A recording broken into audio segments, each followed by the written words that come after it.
Hello students, welcome to La Excellence IAS academy.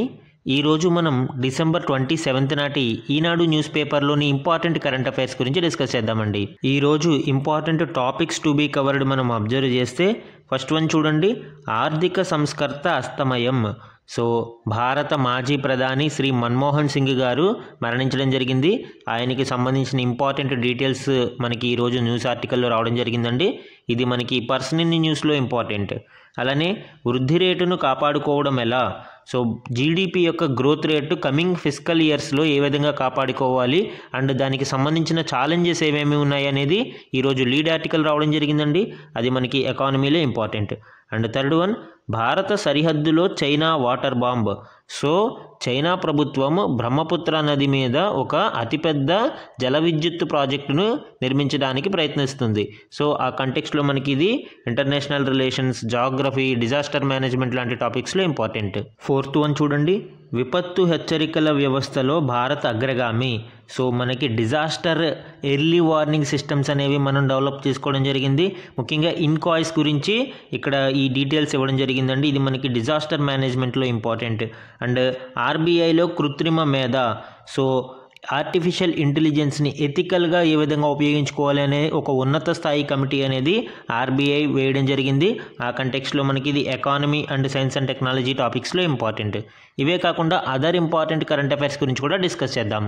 ఈరోజు మన first article చూడండి, ఆర్థిక సంస్కర్త అస్తమయం. అనారోగ్యంతో తుది శ్వాస విడిచిన మాజీ ప్రధాని మన్మోహన్. సో మన్మోహన్ సింగ్ గారు ఇటీవల అనారోగ్యంతో బాధపడుతూ నిన్న తుది శ్వాస విడవడం జరిగింది. ఆయన ప్రధానిగా 10 ఏళ్ల పాటు పరిపాలించారు. ఆయన హయాంలో భారతదేశంలోని కొన్ని హిస్టారికల్ డెవలప్మెంట్స్ అనేవి మనం చూడవచ్చండి. ముఖ్యంగా ఆధార్ కావచ్చు, ఉపాధి హామీ పథకము, అలానే తెలంగాణ ఏర్పాటు కూడా ఆయన హయాంలోనే జరిగింది. అండ్ ముఖ్యంగా మనము చెప్పుకోవాల్సింది అమెరికాతో సివిల్ న్యూక్లియర్ డీల్, అణు ఒప్పందం అనేది one of the historical decision, historical అగ్రిమెంట్గా కూడా చెప్పుకోవచ్చు. భారతదేశంలోని న్యూక్లియర్ ప్రోగ్రామ్కి ఇది చాలా కీలకం. మన్మోహన్ సింగ్ గారు యూపీఏ హయాంలో 2004 నుంచి 2014 వరకు ప్రధానిగా పనిచేశారు. సుమారు 33 ఏళ్ల పాటు ఆయన రాజ్యసభ సభ్యుడిగా కొనసాగి ఇటీవల అనారోగ్య కారణాలతో క్రియాశీలక రాజకీయాల నుంచి వైదొలగడం జరిగింది. అలానే 1983లోనే ఆయనకు కేంద్ర ప్రభుత్వం పద్మవిభూషణ్ అవార్డుతో సత్కరించింది. ఆర్థిక మంత్రిగా పనిచేశారు, ఆయన ప్రధానిగా పనిచేశారు. ముఖ్యంగా 1991లో ప్రధానిగా పివి నరసింహారావు బాధ్యతలు చేపట్టిన తర్వాత మన్మోహన్ సింగ్ ఆర్థిక మంత్రి అయ్యారు. వీరిద్దరూ కలిసి ఆర్థిక రథాన్ని పరుగులు పెట్టించారు. అప్పుడు తీసుకున్న ఎల్పిజి రిఫార్మ్స్ అనేవి నేటికి మనకి ఆర్థిక వ్యవస్థకు బ్యాక్ బోన్గా నిలిచాయండి. లిబరలైజేషన్ అంటే సరళీకరణ, ప్రైవేటీకరణ అండ్ గ్లోబలైజేషన్ అంటే ప్రపంచీకరణ, ఈ 3 సూత్రాలతో భారత ఆర్థిక వ్యవస్థను పరుగులు పెట్టించడం జరిగింది. మన్మోహన్ సింగ్ గారు ప్రధానిగా చేస్తున్న హయాంలో కొన్ని కీలక ఒప్పందాలు, కొన్ని కీలక నిర్ణయాలు తీసుకోవడం జరిగింది. వాటి గురించి ఇక్కడ చూస్తే మనకి ప్రత్యేక ఆర్థిక మండళ్ల ఏర్పాట్లు, సమాచార హక్కు చట్టము, జాతీయ ఉపాధి హామీ పథకం, అమెరికాతో అణు ఒప్పందం, చంద్రయాన్, మంగళయాన్, విద్యా హక్కు చట్టం, ఆహార భద్రతా చట్టం, ఆధార్ కార్డులు వంటి ఎన్నో ఈ హిస్టారికల్ మూమెంట్స్, డెవలప్మెంట్స్ అనేవి మనకి ఈయన హయాంలో జరిగాయి. ఇక్కడ చూడండి, 1991లో మన్మోహన్ సింగ్ గారు ఆర్థిక మంత్రిగా పదవి చేపట్టే నాటికి భారతదేశ ఆర్థిక వ్యవస్థ ఏ విధంగా ఉంది? ఆ సమయానికి భారతదేశ ద్రవ్యలోటు జీడిపిలో 8.5% ఉంది. అంటే ఫిజికల్ డెఫిసిట్ 8.5% ఉంది. And current account deficit, current ఖాతా లోటు అనేది జీడిపిలో 3.5%కి చేరింది. అలానే ద్రవ్యోల్బణం అయితే డబల్ డిజిట్, 2 అంకెల స్థాయికి చేరి సామాన్య ప్రజలకు భారంగా మారింది. అండ్ విదేశీ మారకపు నిల్వలు కూడా కేవలం 2 వారాల దిగుమతుల చెల్లింపు చేసేంత స్థాయిలోనే తగ్గిపోయాయి. సో ఈ విధంగా భారతదేశం సావరిన్ డిఫాల్ట్ స్థాయికి చేరింది. అంటే రుణ చెల్లింపు వైఫల్య ముప్పు కూడా భారతదేశాన్ని వెంటాడుతూ ఉంది. సో ఇలాంటి సంక్షోభ పరిస్థితులలో మన్మోహన్ సింగ్ గారు ఆర్థిక మంత్రిగా పదవి చేపట్టారు. మొదటిగా భారతదేశాన్ని ఈ సోవరిన్ డిఫాల్ట్ నుంచి బయటపడేయడం కోసం కరెన్సీ డీవాల్యుయేషన్ మీద దృష్టి పెట్టడం జరిగిందండి. సో ఈ విధంగా 2 దశలలో కరెన్సీని సుమారు 11% మేర తగ్గించారు. అంటే కరెన్సీ డీవాల్యుయేషన్ జరిగినప్పుడు ఏం జరుగుతుంది? డెప్రిషియేషన్, డీవాల్యుయేషన్ 2 కాన్సెప్ట్స్ ఉంటాయండి. డెప్రిషియేషన్ అంటే మార్కెట్ ఒడిదుడుకులకు అనుగుణంగా ఈ డెప్రిషియేట్ అయ్యేదానిని డెప్రిషియేషన్ అంటారు. కావాలని ఇంటెన్షనల్గా చేసి మారకపు విలువను తగ్గించడాన్ని మనము డీవాల్యుయేషన్ అని పిలుస్తాము. ఫర్ ఎగ్జాంపుల్ ప్రస్తుతం ఇక్కడ మనం తీసుకోండి, $1 = 80 రూపీస్ అనుకోండి మనము. సో డీవాల్యుయేషన్ చేస్తే ఏం జరుగుతుంది? $1 మనకి 100 రూపీస్, అంటే రూపాయి విలువ తగ్గిస్తున్నాం మనం. $1కి 80 రూపాయలు వచ్చేది ఇప్పుడు $1కి 100 రూపాయలు వస్తుంది. రూపాయి యొక్క విలువను తగ్గిస్తున్నాం. అప్పుడు ఏం జరుగుతుంది? ఎగుమతులు అనేవి, ఎక్స్పోర్ట్స్ అనేవి మనకి ఇంక్రీజ్ అవుతాయండి. ఏ విధంగా? ఇక్కడ చూడండి, ఎగ్జాంపుల్ ఒక వస్తువు 800 రూపాయలు ఉండేదండి. సో ఇది వరకు మనకి ఆ 800 రూపాయల వస్తువును కొనడానికి ఎన్ని డాలర్లు అవసరమయ్యేది? $10 అవసరమయ్యేది. కానీ ఇప్పుడు ఎంత అవుతుంది? $8తో ఆ 800 రూపాయల వస్తువుని కొనుక్కోవచ్చు. అంటే మనకి డాలర్లలో తక్కువ డాలర్లకి వస్తువులు దొరుకుతున్నాయి. అంటే ఏం జరుగుతుంది? కాంపిటేటివ్నెస్ అనేది పెరుగుతుంది. ఎగుమతులు ప్రోత్సాహకంగా ఉంటాయి. ఎక్కువ మంది, అంటే తక్కువ రేటుకు వస్తుంది కాబట్టి అదే వస్తువు ఎక్కువ మంది కొనడానికి ఇష్టపడతారు. కాబట్టి కాంపిటేటివ్నెస్ అనేది పెరుగుతుంది. ఆ విధంగా డీవాల్యుయేషన్ చేయడం ద్వారా ఎగుమతులని, పోటీ సామర్థ్యాన్ని పెంపొందించారు. అలానే విదేశీ మారక ద్రవ్య నిల్వలను పెంచుకోవడం కోసం 1991 జూలై 4 నుంచి 18 వరకు 4 విడతలలో భారత్ వద్ద ఉన్న పసిడి నిల్వలను బ్యాంక్ ఆఫ్ ఇంగ్లాండ్ వద్ద తనఖా పెట్టారు. తద్వారా $400 మిలియన్ సమకూర్చారు. అలానే సులభతర అనుమతుల కోసం కొత్త వాణిజ్య విధానాన్ని తీసుకురావడం జరిగిందండి. మనం ఇందాక చెప్పుకున్నట్టు ఎల్పిజి రిఫార్మ్స్ని తీసుకురావడం జరిగింది. దానిలో లైసెన్స్ రాజ్ విధానాన్ని, అంటే ఏవైనా విదేశీ పరిశ్రమలను స్థాపించడానికైనా, విదేశీ పెట్టుబడులకైనా, లేదా భారతదేశంలోనే పరిశ్రమల స్థాపనకు లైసెన్సులు అనేవి తీసుకోవాల్సి ఉండేది. సో దీనివలన రెడ్ టేపిజం ఎక్కువగా పెరిగిపోయి పరిశ్రమల స్థాపనకి ముందుకు వచ్చేవారు కాదు. కాబట్టి ఈ లైసెన్స్ రాజ్ విధానాన్ని తొలగించి దాని స్థానంలో ఎల్పిజి రిఫార్మ్స్ని తీసుకురావడం జరిగింది. అలానే ఆర్బీఐ 15వ గవర్నర్గా ఆయన అనేక రిఫార్మ్స్ని తీసుకురావడం జరిగిందండి. ముఖ్యంగా 1980లలో దేశ ద్రవ్యోల్బణం ఏకంగా 17% ఎగబాకింది. ఆ సమయంలో ఆయన బ్యాంకు రేటు, రుణ రేట్లను భారీగా పెంచడం జరిగింది. అండ్ నగదు సరఫరాను తగ్గించేందుకు నగదు నిల్వల నిష్పత్తిని కూడా పెంచారు. సో దీని ద్వారా ఏం జరుగుతుందండి?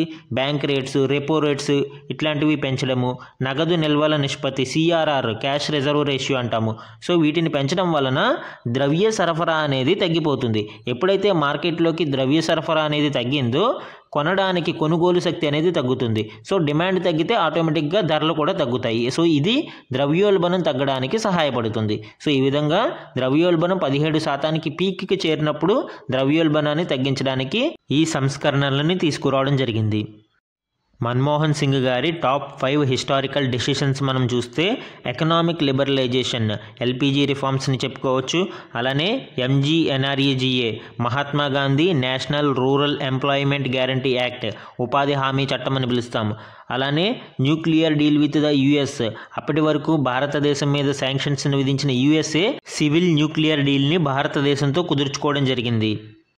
అలానే రైట్ టు ఇన్ఫర్మేషన్ యాక్ట్, సమాచార హక్కు చట్టము, నేషనల్ ఫుడ్ సెక్యూరిటీ యాక్ట్, జాతీయ ఆహార భద్రతా చట్టం కూడా మన్మోహన్ సింగ్ గారి హయాంలో తీసుకురావడం జరిగింది.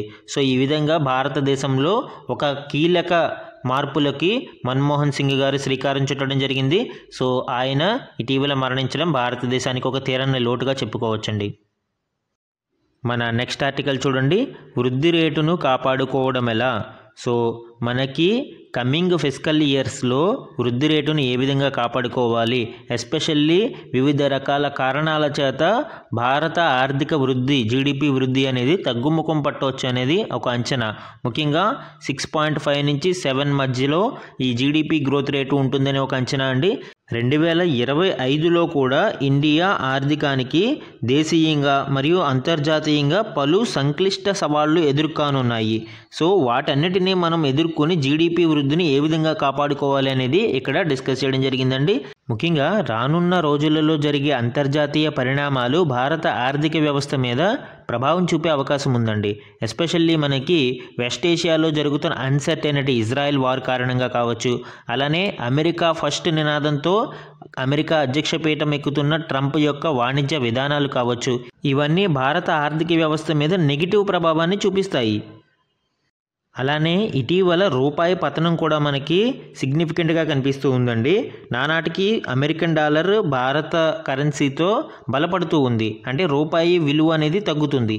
రూపాయి విలువ తగ్గినప్పుడు ఏం జరుగుతుంది?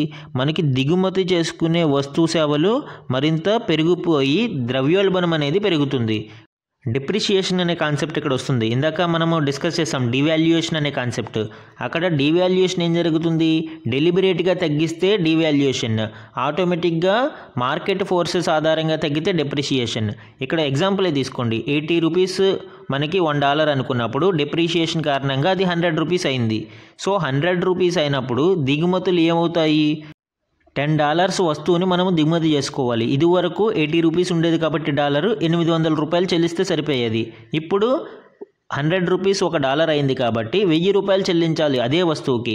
అంటే మనకి రూపీ వాల్యూ తగ్గడంతో దిగుమతులు అనేవి దాని యొక్క కాస్ట్ పెరుగుతుంది. సో ఈ దిగుమతుల కాస్ట్ పెరగడం ఏం జరుగుతుంది? ఇది ద్రవ్యోల్బణానికి దారితీస్తూ ఉంటుంది. ఆర్బీఐ యొక్క అంచనాల ప్రకారం రూపాయి విలువ 5% క్షీణిస్తే ద్రవ్యోల్బణం అనేది 20 బేసిస్ పాయింట్ల దాకా పెరుగుతూ ఉంటుంది. ఇక్కడ చూడండి, ఫాలింగ్ ఆఫ్ రూపీ మనకి సేమ్ క్యాలిక్యులేషన్ 2% రూపీ డిప్రిషియేషన్ అయితే 10 బేస్ పాయింట్స్ ఇన్ఫ్లేషన్ పెరుగుతుంది. సో యాజ్ ఇట్ ఈజ్ అంటే మనకి ద్రవ్యోల్బణం ఎప్పుడైతే పెరిగిందో అన్నిటి మీద దీని యొక్క ఇంపాక్ట్ ఉంటుందండి. Especially direct impact on domestic fuel కావచ్చు, ఎనర్జీ కాస్ట్లు కావచ్చు. వన్స్ మనకి పెట్రోల్, డీజిల్ లాంటివి పెరిగినాయి అంటే ప్రతి దాని మీద దాని యొక్క ఇన్ఫ్లేషన్ ఎఫెక్ట్ అనేది పడుతూ ఉంటుంది. ప్రస్తుతం భారతదేశం యొక్క రూపాయి మారకపు విలువ డాలర్తో పోలిస్తే 85 రూపాయల దిగువకి దిగజారింది. సో మనకి నానాటికి రూపాయి మారకపు విలువ పడిపోవడం ద్రవ్యోల్బణానికి గ్యాప్ పెరగడానికి కారణమవుతుంది. ఈ రూపాయి పతనాన్ని అడ్డుకునేందుకు 2024లో రిజర్వ్ బ్యాంకు పలు దఫాలుగా డాలర్లను అమ్మింది. దీనినే మనము మార్కెట్ స్టెబిలైజేషన్ స్కీమ్ అని పిలుస్తారండి. మార్కెట్ స్టెబిలైజేషన్ స్కీమ్ అని పిలుస్తారు. అంటే డాలర్ల యొక్క అమ్మకం ద్వారా మనకి రూపాయి విలువని పెంచడానికి స్టెబిలైజ్ చేయడం కోసం మార్కెట్ స్టెబిలైజేషన్ స్కీమ్ అంటారండి. సో వన్స్ డాలర్ల యొక్క ఫ్లో మార్కెట్లో పెరిగిందనుకోండి, దాని యొక్క డిమాండ్ అనేది తగ్గుతుంది. అప్పుడు మనకి రూపాయి వాల్యూ అనేది పెరుగుతుంది. దీనినే మార్కెట్ స్టెబిలైజేషన్ స్కీమ్ అంటారు. అయితే దీనివలన నెగిటివ్ ఎఫెక్ట్ ఏంటండి? మన దగ్గర ఉండే విదేశీ మారకపు ద్రవ్యం యొక్క నిల్వలు, రిజర్వ్స్ అనేవి తగ్గిపోతూ ఉంటాయి. అంటే డాలర్లను మనం అమ్మేస్తూ ఉంటే ఆటోమేటిక్గా రిజర్వ్ అనేది తగ్గిపోతుంది. ఇది కూడా భారతదేశ ఆర్థిక వ్యవస్థ మీద ప్రభావం చూపుతూ ఉంటుంది. ఇలాంటి సంక్షోభాలని ఎదుర్కోవాలి అంటే భారతదేశం ముఖ్యంగా తయారీ రంగం మీద దృష్టి పెట్టాల్సిన అవసరం ఉంది. దీనికోసం చైనా +1 విధానాన్ని వ్యూహాత్మకంగా భారతదేశం అమలు చేయాలి. ఏంటండి ఈ చైనా +1 విధానము? చైనా +1 విధానం అంటే యాక్చువల్గా మనకి ఎక్కువగా కంపెనీలు ఏవైతే తయారీ రంగ కంపెనీలు, మ్యానుఫ్యాక్చరింగ్ కంపెనీస్ ఉన్నాయో వాటి యొక్క బేసెస్ అన్ని చైనాలో చూస్తాము. ఇప్పుడు they want to diversify their options. So ఇలాంటి డైవర్సిఫైడ్ ఆప్షన్స్ని భారతదేశం ప్రొవైడ్ చేస్తే, అంటే వాళ్ళు వేరే దేశంలో పెట్టుబడులు పెట్టాలనుకుంటున్నప్పుడు భారతదేశం ఆ పెట్టుబడులకి అనుకూలంగా ఉంది అని వివిధ రాయితీలు అవి ప్రకటిస్తే అవి మన భారతదేశంలో కంపెనీలు అవి పెట్టి ఇక్కడ తయారీ రంగానికి ప్రోత్సాహం అందిస్తాయి. సో దీనినే మనము చైనా +1 విధానం అని చెప్పవచ్చు. ఇప్పటికే ఇలాంటి విధానాన్ని ఇండోనేషియా, వియత్నాం, దక్షిణ కొరియా లాంటి చిన్న చిన్న దేశాలు పాటించి అవి సక్సెస్ అయినాయి. సో అదే విధానాన్ని భారతదేశం కూడా అమలు చేయాలి. ముఖ్యంగా బైలాటరల్ అగ్రిమెంట్స్ని కుదుర్చుకోవడము వివిధ దేశాలతో, అలానే మ్యానుఫ్యాక్చరింగ్ రంగానికి సంబంధించి ఇన్ఫ్రాస్ట్రక్చర్ని డెవలప్ చేయడము, మౌలిక సదుపాయాలని వాటిని కల్పించడము, అండ్ అనేక కంపెనీలకి మనము రాయితీల్ని ప్రకటించడము. దానితో పాటు ఈ ఇన్ఫ్రాస్ట్రక్చర్ డెవలప్మెంట్కి కావాల్సింది ఏంటండి? నిధులను సమకూర్చుకోవాలి. సో ఈ నిధులు సమకూర్చుకోవాలి అంటే ఈ వడ్డీ రేట్లని, ముఖ్యంగా కీలక వడ్డీ రేట్లు ఏవైతే ఉన్నాయో వాటిని తగ్గించడం ద్వారా మనీ సప్లైని మనము మార్కెట్లోకి పెంచితే జరిగితే ఈ పెట్టుబడి అనేది మౌలిక సదుపాయాల మీద పెరుగుతుంది. ఎప్పుడైతే మౌలిక సదుపాయాలు కల్పించగలుగుతామో ఆటోమేటిక్గా ఈ డైవర్సిఫైడ్ ఆప్షన్స్ని భారతదేశం క్రియేట్ చేయగలుగుతుంది. అప్పుడు చైనా నుంచి అండ్ ఈవెన్ ట్రంప్ ఆర్థిక విధానాల వలన, వాణిజ్య విధానాల వలన అక్కడ విదేశీ పెట్టుబడిదారులు బయటికి వచ్చి వేరే దేశాలలో ఆప్షన్స్ కోసం వెతికి చూస్తున్నప్పుడు భారతదేశం వాళ్ళకి ఒక అట్రాక్టివ్ డెస్టినీగా కనిపించాలి. అప్పుడు భారతదేశంలో జీడిపి వృద్ధి అనేది ఆటోమేటిక్గా మనము ఏర్పరచుకున్న లక్ష్యం కంటే ఎక్కువగా మనం సాధించడానికి అవకాశం ఏర్పడుతుంది. మన నెక్స్ట్ ఆర్టికల్ చూడండి. భారత సరిహద్దు సమీపంలో China water bomb. So 3 gorges కంటే పెద్ద ఆనకట్ట నిర్మాణానికి చైనా ప్రభుత్వం ఆమోదం తెలిపింది. 3 గార్జెస్ డ్యామే one of the largest dam ప్రపంచంలో. సో దానికంటే అతిపెద్ద డ్యామ్ని, అసలు ప్రపంచంలోనే అతిపెద్ద డ్యామ్ నిర్మాణానికి ఇప్పుడు చైనా ఆమోదముద్ర వేసింది. భూమిపై ఇప్పటి వరకు నిర్మితమైన ప్రాజెక్టులన్నిటికంటే పెద్దదైన దీని నిర్మాణ వ్యయం $137 బిలియన్. అయితే భారతదేశానికి దీంతో ప్రాబ్లం ఏంటి? టిబెట్లో భారత సరిహద్దుకు సమీపంలో బ్రహ్మపుత్ర నదిపై నిర్మించనున్న ఈ ప్రాజెక్టుపై దిగువ పరివాహక దేశాలైన భారత్, బంగ్లాదేశ్లు ఆందోళన వ్యక్తం చేస్తున్నాయి. బ్రహ్మపుత్ర నది భారత్లోని అరుణాచల్ ప్రదేశ్లోకి ప్రవేశించేందుకు మలుపు తిరిగే ప్రదేశంలో ఈ ప్రాజెక్టును నిర్మించాలని తలపెట్టారు. ఎక్కడండి? భారతదేశంలో ఎక్కడే? ఏ పాస్ నుంచి ప్రవహిస్తుంది? దిహాంగ్ పాస్ నుంచి ప్రవహిస్తుంది. అయితే దీనిని వాటర్ బాంబ్ అని ఎందుకు పిలుస్తున్నారండి? యాక్చువల్గా ఈ ప్రాజెక్టు సహాయంతో చైనా బ్రహ్మపుత్ర వాటర్ని కంట్రోల్ చేయగలుగుతుంది. బ్రహ్మపుత్ర నదిలోని జల ప్రవాహాన్ని కంట్రోల్ చేయగలుగుతుంది. అప్పుడు ఏం జరుగుతుంది? దిగువ పరివాహక ప్రాంతాలకి నీటి సప్లై అనేది తగ్గిపోతుంది. ఇంకొక అదర్ యాంగిల్లో ఒకవేళ వాటర్ ఎక్కువగా, వరద నీరు ఎక్కువగా వచ్చిందనుకోండి, ఒకేసారి ఆ వరద నీటిని వదలడం వలన అరుణాచల్ ప్రదేశ్ మరియు ఇతర పరివాహక రాష్ట్రాలు పూర్తిగా జలమట్టం అయిపోతూ ఉంటాయి. సో అందుకే దీనిని భారత్ మరియు బంగ్లాదేశ్లు వాటర్ బాంబులాగా అభివర్ణిస్తూ ఉన్నాయి. మన నెక్స్ట్ ఆర్టికల్ చూడండి. విపత్తు హెచ్చరిక వ్యవస్థలో భారత్ అగ్రగామి. సో ఇటీవల మనకి 20 సంవత్సరాలు పూర్తి చేసుకున్న నేపథ్యంలో, హిందూ మహాసముద్రంలో సునామీ బీభత్సం సృష్టించి 20 సంవత్సరాలైన నేపథ్యంలో భారత జాతీయ మహాసముద్ర పరిశోధనా కేంద్రం ఇన్కాస్లో గురువారం సదస్సు నిర్వహించడం జరిగింది. ఇది హైదరాబాద్లోని ప్రగతి నగర్లో ఉందండి. సో ఈ సదస్సులో భాగంగా కేంద్ర మంత్రి గారు విపత్తు హెచ్చరిక వ్యవస్థలో ప్రపంచంలోనే భారతదేశం అగ్రగామిగా ఉందని, ఈ విషయంలో ఇతర దేశాలకు కూడా మనం సేవలు అందిస్తున్నామని తెలియజేశారు. 2004వ సంవత్సరంలో సునామీ సృష్టించిన అల్లకల్లోలంతో దేశంలో 10,749 మందితో సహా ప్రపంచవ్యాప్తంగా 2.30 లక్షల మంది ప్రాణాలు కోల్పోయారు. సో ఈ విషాదం ఇన్కాయిస్ వంటి సంస్థల స్థాపనకు దోహదం చేసిందని ఆయన తెలిపారు. ఈ ఇన్కాయిస్ సంస్థ గురించి మనం ఇక్కడ డీటెయిల్స్ చూస్తే, Indian national centre for ocean information services, INCOIS అని పిలుస్తారండి. ఇది ఒక అటానమస్ ఆర్గనైజేషన్. ఇది మినిస్ట్రీ ఆఫ్ ఎర్త్ సైన్సెస్ కింద మనకి ఎస్టాబ్లిష్ చేయడం జరిగింది. ఇది హైదరాబాద్లోని ప్రగతి నగర్లో ఉంటుందండి. Established in 1999 and it is a unit of the Earth System Sciences Organisation ESSO New Delhi. So ESSO యొక్క ఒక యూనిట్గా కూడా ఈ ఇన్కాయిస్ సంస్థని చెప్పవచ్చండి. అలానే దీని యొక్క మ్యాండేట్ ఏంటండి? Provide the best possible ocean information and advisory services. అంటే ఓషన్ ఇన్ఫర్మేషన్ని, అడ్వైజరీ సర్వీసెస్ని ఎవరికి అవసరము? సొసైటీ, పబ్లిక్కి, అలానే ఇండస్ట్రీస్కి, గవర్నమెంట్ ఏజెన్సీస్కి అండ్ సైంటిఫిక్ కమ్యూనిటీస్కి కూడా ఇది ప్రొవైడ్ చేయడం దీని యొక్క ముఖ్య బాధ్యతగా మనం చెప్పవచ్చండి. మన నెక్స్ట్ ఆర్టికల్ చూడండి. RBIలో కృత్రిమ మేధ.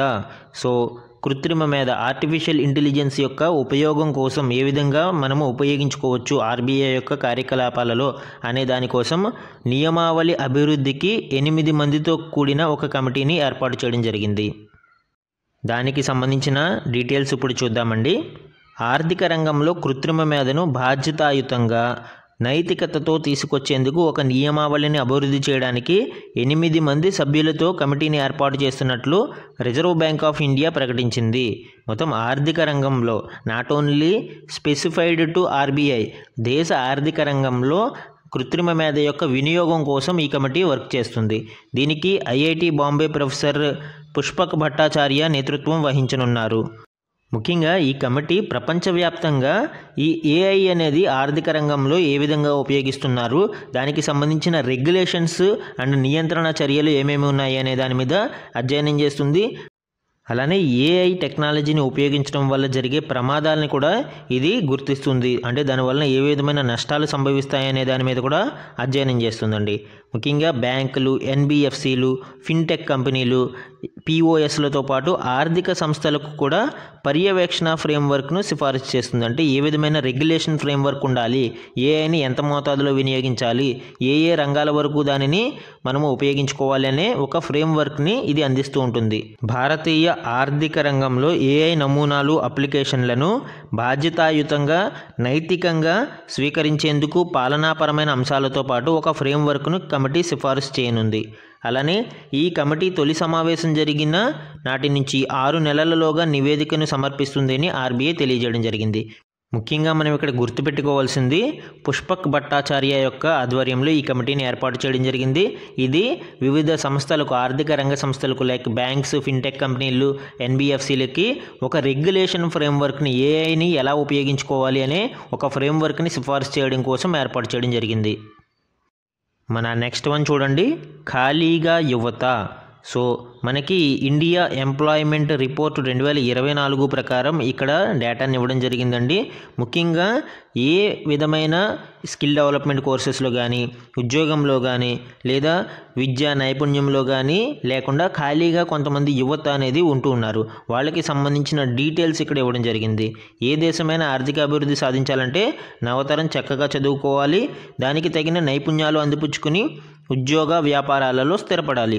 అయితే ఇండియాలో చాలామంది యువత ఉద్యోగం, విద్య, నైపుణ్య శిక్షణలో భాగం కావడం లేదు. వాళ్ళు అటు ఉద్యోగం చేయడం లేదు, అలానే హయ్యర్ స్టడీస్ మీద ఫోకస్ చేయడం లేదు, at the same time skill development మీద ఫోకస్ చేసి వాళ్ళ యొక్క నైపుణ్యాన్ని మెరుగుపరుచుకోవడం లేదు. వాళ్ళు ఏ విధమైన ఫోకస్డ్గా లేకుండా కేవలం ఖాళీగా కూర్చుంటూ ఉన్నారు. ఈ విషయంలో యువకులతో పోలిస్తే యువతులు మరింత ఎక్కువగా ఉంటున్నారు. ఇక్కడ మనకి గణాంకాలని పరిశీలిస్తే 2000వ సంవత్సరంలో యువకులు 8% మంది ఇలాగా ఖాళీగా కనిపిస్తే మనకి యువతులు 52.7% మంది ఉండేవారు. 2012కి వచ్చేటప్పటికి అది 6.5% యువకులు ఉంటే యువతులు 51.4%గా ఉంది. 2019లో అంటే ముఖ్యంగా మనకి ఈ 12.7 అనేది రైజింగ్ కనిపిస్తుంది చూడండి. యువకులు 12.7% మంది ఖాళీగా ఉన్నారు. అంటే ఇక్కడ నిరుద్యోగం కూడా మనం ఇక్కడ చూడవచ్చండి. ఎట్ ది సేమ్ టైం యువతులు వచ్చి 55.3%గా చెప్పవచ్చు. అండ్ 2022 లేటెస్ట్ డేటా ప్రకారం చూస్తే 9.8% మంది యువకులు ఖాళీగా ఉంటే 48.4% మంది యువతులు ఖాళీగా కనిపిస్తున్నారు. ఇది దేశ ఆర్థిక వ్యవస్థకి కూడా చేటు చేస్తుందండి. మనకి డెమోగ్రఫిక్ డివిడెండ్ అనే కాన్సెప్ట్ ఉంటుంది. డెమోగ్రఫిక్ డివిడెండ్లో భారతదేశం ప్రస్తుతం పీక్ స్టేజ్లో ఉంది. ఈ డివిడెండ్ని అందిపుచ్చుకోగలిగితే అంటే మనకి వర్కింగ్ ఏజ్ పాపులేషన్ ఎక్కువగా ఉన్నారు, యువతులు ఎక్కువగా ఉన్నారు. వీరందరికీ సరైన శిక్షణ మరియు నైపుణ్యాలని అందించి ఎంప్లాయ్మెంట్ ఆపర్చునిటీస్ని క్రియేట్ చేయగలిగితే దేశ ఆర్థిక వ్యవస్థకి వీళ్ళు బ్యాక్ బోన్గా నిలుస్తారు. దానినే మనము డెమోగ్రఫిక్ డివిడెండ్ అని చెప్తామండి. అయితే ఇంతమంది మనకి ఖాళీగా ఉండడం వలన ఈ ఆర్థిక వ్యవస్థ కూడా చాలా వరకు నష్టపోతూ ఉంది. ఇది మనకి ఇండియా ఎంప్లాయ్మెంట్ రిపోర్ట్ 2024 ప్రకారం ఈ గణాంకాలని చూడవచ్చండి. మన నెక్స్ట్ ఆర్టికల్ చూడండి, ఎస్సీ విద్యార్థుల ఆరోగ్య భద్రతకు పెద్దపీట. గురుకులాలకు 15 రకాల వైద్య పరికరాల కిట్లు తొలి విడతగా 100 చోట్ల అందించేందుకు టెండర్లను ఆహ్వానించడం జరిగింది. అలానే రోజువారీ పర్యవేక్షణకు జిల్లాకో వైద్యుడిని కూడా నియమించడం జరుగుతుంది. అంటే మనకి సాంఘిక సంక్షేమ గురుకులాలలో తరచుగా విద్యార్థినులు అనారోగ్యానికి గురి కావడము, అనేక సమస్యలను ఎదుర్కోవడంతో ఆంధ్రప్రదేశ్ రాష్ట్ర ప్రభుత్వం ఒక నూతన విధానాన్ని తీసుకువచ్చిందండి. దీనిలో భాగంగా 15 రకాల వైద్య పరికరాలతో కూడిన మెడికల్ కిట్లను అందించనుంది. వీటికి గురుకులాలలోని హెల్త్ సూపర్వైజర్ల వద్ద అందుబాటులో ఉంచుతుంది. ఆంధ్రప్రదేశ్ రాష్ట్ర వ్యాప్తంగా సుమారు 190 సాంఘిక సంక్షేమ గురుకులాలు ఉండగా వాటిలో 1.05 లక్షల మంది విద్యార్థులు ఉన్నారు. తొలి విడతగా 100 గురుకులాలలో ప్రభుత్వం ఈ మెడికల్ కిట్లను అందుబాటులోకి తీసుకురానుందండి. కిట్లో ఉండే 15 వైద్య పరికరాల ఖరీదు 35,000 నుంచి 40,000 వరకు ఉంటుందని అధికారులు ప్రాథమికంగా అంచనా వేశారు. వీటి కొనుగోలుకు అయ్యే నిధులను సోషల్ రెస్పాన్సిబిలిటీ ఫండ్ CSR నుంచి సమీకరించనున్నారు. కార్పొరేట్ సోషల్ రెస్పాన్సిబిలిటీ అనే కాన్సెప్ట్ ఉంటుంది.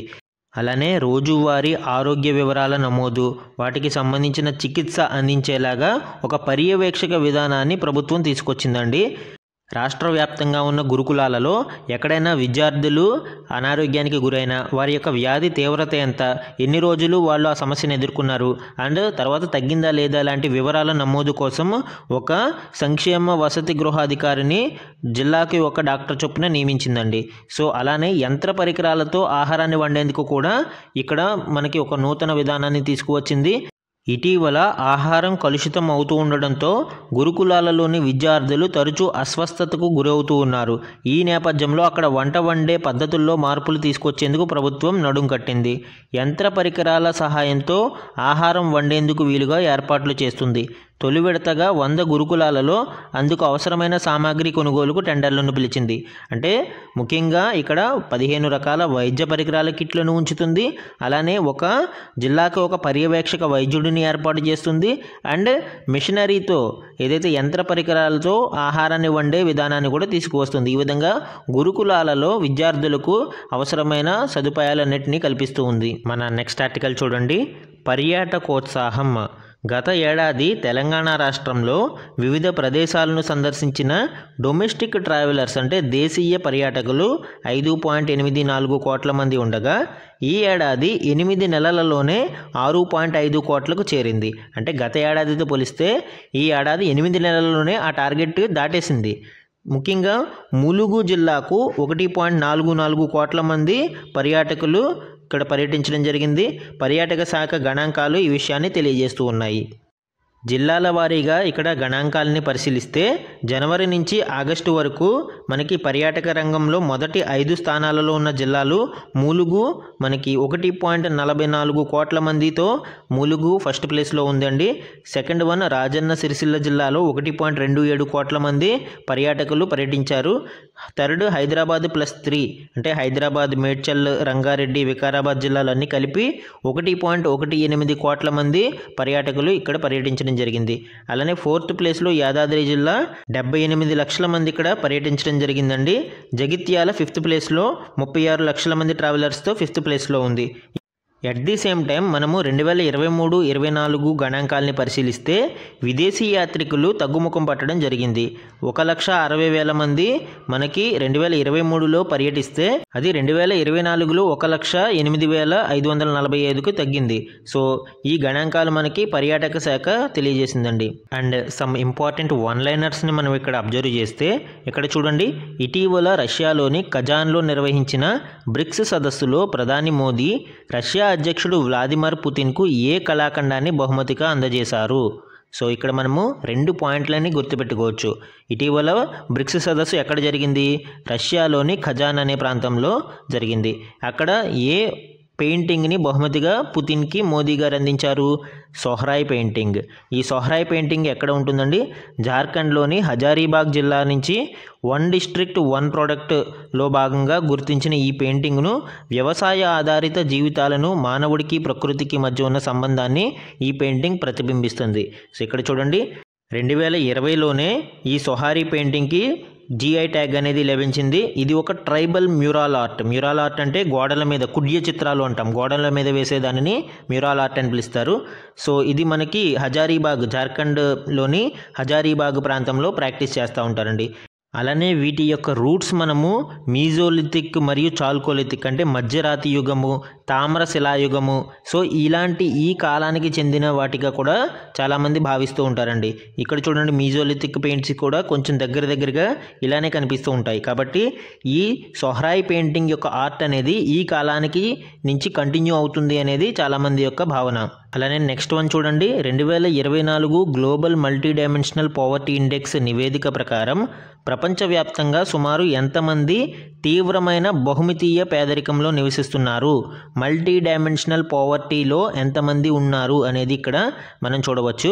1.1 బిలియన్ల మంది మనకి మల్టీ డైమెన్షనల్ పావర్టీలో బాధపడుతూ ఉన్నారనేది ఈ రిపోర్ట్ తెలియజేస్తుందండి. ఈ నివేదికను మనకి United Nations development programme UNDP అలానే Oxford poverty and human development ఇనిషియేటివ్లు సంయుక్తంగా దీనిని అందించడం జరిగింది. ఇక్కడ చూడండి, global multi dimensional poverty index యొక్క డీటెయిల్స్ మనం అబ్జర్వ్ చేస్తే ఇందులో 3 డైమెన్షన్స్ దీనికి సంబంధించిన ఇండికేటర్స్ ఉంటాయండి. ఒకటి హెల్త్, ఇందులో న్యూట్రిషన్ అంటే పోషకాహారానికి సంబంధించి, మరియు చైల్డ్ మోర్టాలిటీ అంటే చిన్నపిల్లల మరణాలు, శిశు మరణాలకి సంబంధించి ఈ హెల్త్ డైమెన్షన్లు ఇండికేటర్లుగా ఉంటాయి. అలానే ఎడ్యుకేషన్లో, విద్యకి సంబంధించిన డైమెన్షన్లో ఇయర్స్ ఆఫ్ స్కూలింగ్, ఎన్ని సంవత్సరాలు ఆ పిల్లవాడు స్కూల్లో చదువుకుంటున్నాడు అనేది, అలానే స్కూల్ అటెండెన్స్ అనే సంవత్సరాలతో పాటు ఎన్ని రోజులు అతను అటెండ్ అయ్యాడు అనేది కూడా కన్సిడర్ చేస్తారు. ఇది ఎడ్యుకేషన్కి సంబంధించిన ఇండికేటర్స్.